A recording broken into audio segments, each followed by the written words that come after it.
ang mga mangingilad og chips sa Las Vegas. Pero una pa, palihog sa kog pindot sa subscribe button ug i-click sab ang notification bell aron updated mo sa atong sunod nga mga isgotanan.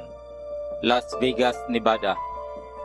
Kung makadungog ta ani nga lugar, walay laing masulod sa atong unahuna kundi ang MGM Grand ug ang Mandalay Bay nga kasagaran giawayan ni pambansang kamao Manny Pacquiao.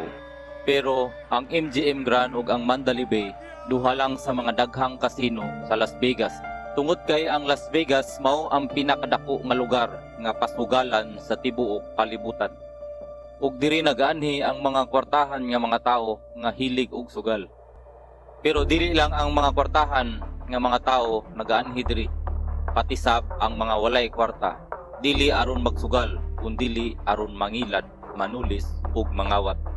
Pareha aning duha nga naa sa atong listahan. Eric Morikawa ug Jeremy Lewis.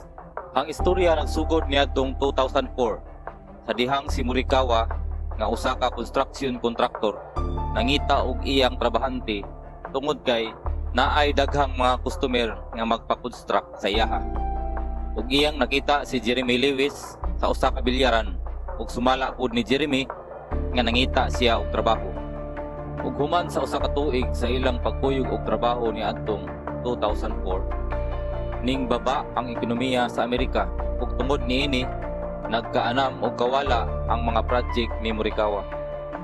Kung naa may mga customer, nagkaanam na pud kini og kalayo sa Nevada ug aron masuportahan ang pamilya nila, musugot na lang sila trabaho bahalag layo. Ug usa ka adlaw ni ana, samtang pauli na sila sa Nevada, naay nakita sa billboard si Morikawa nga nag-ingon, "Are you ready to win big 5,000 chips?" Ang chips mao ang kwarta sa kasino. Dili makadula o makapusta ang usa ka player kung dili niya pakambyuan og chips ang iyang kwarta. Ug depende ang kantidad sa matag chips, naay $1, $5, $10 to $200,000 nga chips. Ug nasulod sa una-una ni Morikawa, nganong dili na lang sila maghimo og chips. Ug dinhi nagsugod ang ilang plano nga maghimo og chips. Ug nangadto sila sa Las Vegas ug nipalit og baratuhon nga chips ug gidala sa balay ni Morikawa ug diri ilang gihiwa ang chips aron makita unsay sulod niini. Pero ang problema kay ang chips sa kasino ginasuko di ay ang timbang niini ug kinahanglan sab pareho ang tingog ani kung ihulog. Ug ingani ang tingog sa ilang hinimo ug ingani sab ang tingog sa original. Ug tungod niini nga problema, ang ubang mga kauban ni Morikawa nangasuko ug nanghawa sa ilang grupo. Ug si Morikawa ug si Jeremy na lang ang nahibilin. Pero gipadayon gihapon nila ang ilang plano. Pero napansin ni Morikawa nga gipapilitan ra di ni og sticker ang mga chip sa kasino.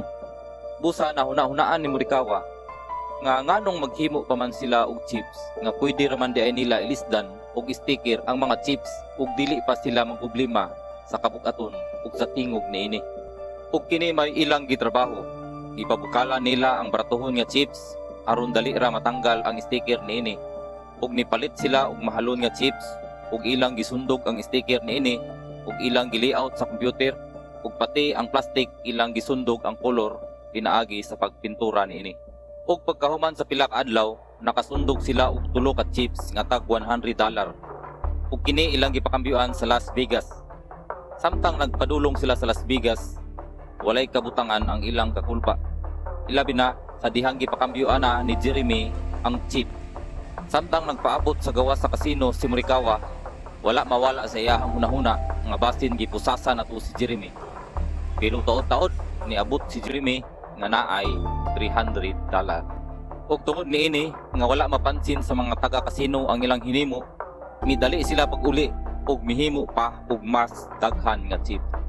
Ug kada adlaw muhimo sila tag 20 ka buok, dili lang $100, $200, kundi tag $1,000 ug tag $5,000. Ug diri nila natagamtaman ang kinabuhi sa usa ka kwartahan. Halos tanan nga gustong paliton sa asawa ni Morikawa iyang ihatag, pati ang mga mahalon nga bag, Chanel ug Louis Vuitton. Ug samtang si Jeremy dito kanunay magpuyo sa bar ug muarkila pa kini og usa ka mahalon nga kwarto ug dito magpaparty kanunay kuyog ang iyang mga babae. Pero kaning tanan nga kalipay nga ilang natagamtaman naapod ni katapusan. Usa ka adlaw ni ana naay babae nga nanawag ka Jeremy ug tungod kay naka loudspeaker nadungog kini ni Morikawa ug giingnan ni Morikawa si Jeremy nga ihatag sa iya ang cellphone ug siya ang makigistorya niini. Ug ipangutana ni Morikawa ang babae ug miingon kini nga nakabalo daw siya sa tanan kung asa nila gikan ang kwarta.